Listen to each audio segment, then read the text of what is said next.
Закон о запрете принудительного труда уйгуров, пример которого есть в США, готовится к принятию в Евросоюзе. Однако эксперты предупреждают, что закон не будет иметь большого практического эффекта.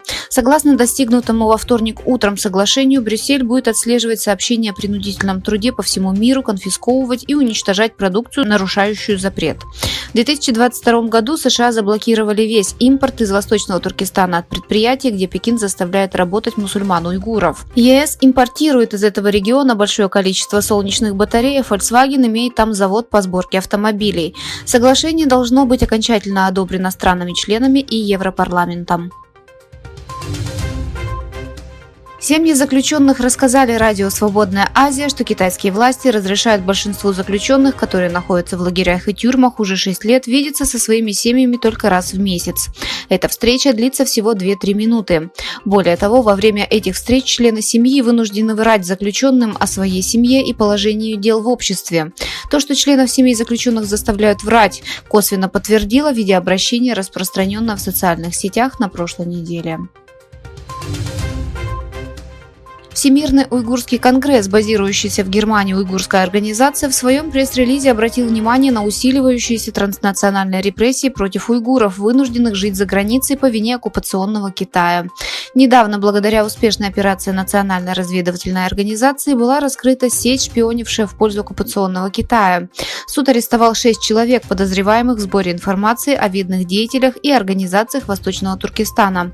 Далкун Исап, президент Всемирного уйгурского конгресса, выразил обеспокоенность по поводу трансграничных репрессий Китая против уйгуров. По словам директора ФБР Кристофера Врея, Китай ведет целенаправленную борьбу с важнейшими объектами инфраструктуры США, пытаясь внедрить вредоносный код, способный нанести ущерб компьютерным сетям. По словам Врея, существуют серьезные опасения по поводу предварительного размещения вредоносных программ. В последние дни США столкнулись с инцидентом, в котором Китай через свою хакерскую сеть, известную как Volt Typhoon, атаковал американскую инфраструктуру и другие объекты по всему миру, включая электросети и водоснабжение.